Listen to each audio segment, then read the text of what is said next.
Hello and welcome to another Hill and Ponton Veterans video blog. I'm Matthew Hill here with Carol Ponton. And today we're continuing our series on what we see are big mistakes that veterans make with their claims. This is the third mistake. The first one was not filing a claim, being told that the claim is just not valid and therefore not filing it. The second one was not filing a complete number of claims, meaning you file a claim for your back but forget to file for the numbness in your legs, the radiculopathy. And today we're going to talk about the appeal itself. Once you get a decision, what you need to do after the decision. And the two avenues we've seen are to appeal it or to ask for reconsideration. Carol, what are your thoughts on this? Don't ask for reconsideration. That's my thought. One of the saddest things is that we see people not continue their appeals. If you're asking for a reconsideration, you're not appealing. It's sort of a new claim, a reopened claim, whatever you want to call it. You've got to say, I disagree. And now there's a form that you have to use. And what the saddest thing I see is people are getting advice, wait a year or a little over a year and then file a new claim. And that means that they're losing all these past due benefits. The thing you need to do is you need to file a notice of disagreement, and you need to make sure it's on the form that the VA requires. Now, so you file a claim, you're denied.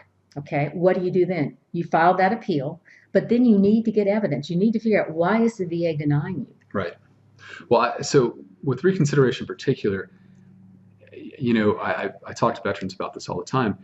They want to have their case reconsidered instead of filing an NOD because they're told that it'll be reviewed faster. And I think that's probably true. I think they'll get a decision faster than if they enroll in the appeal process and the DRO process like we do. But what's important to remember is the person most likely reviewing your case, if you ask for reconsideration, is the same person who just denied it. And maybe you have great evidence you're submitting and there's probably a reason to do it, but otherwise that person's going to deny it again. And all that's done is put you farther back in the line, because at that point, after your second denial, you're going to want to appeal.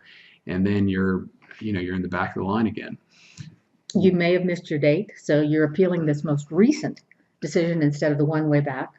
Yeah, I just don't see much benefit. And one exception that I actually tell veterans to go file a reconsideration is when I look at a decision and the reason they were denied was failure to show up to an exam. Yes. So if I see the vet has a very strong PTSD case, he was actually diagnosed in service, or there's current diagnosis with strong evidence, and he was denied because he didn't get the exam, at that point I'll say, look, you don't need our services right now. What you need to do is file reconsideration.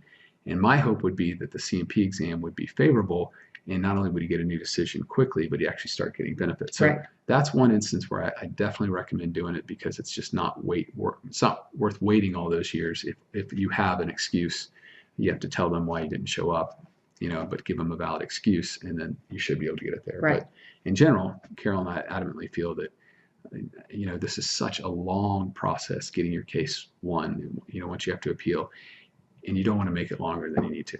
And that's what we see reconsideration doing. So thanks for joining us today. Again, this was our big mistake series, and this was number 3, and that is filing reconsideration instead of an NOD.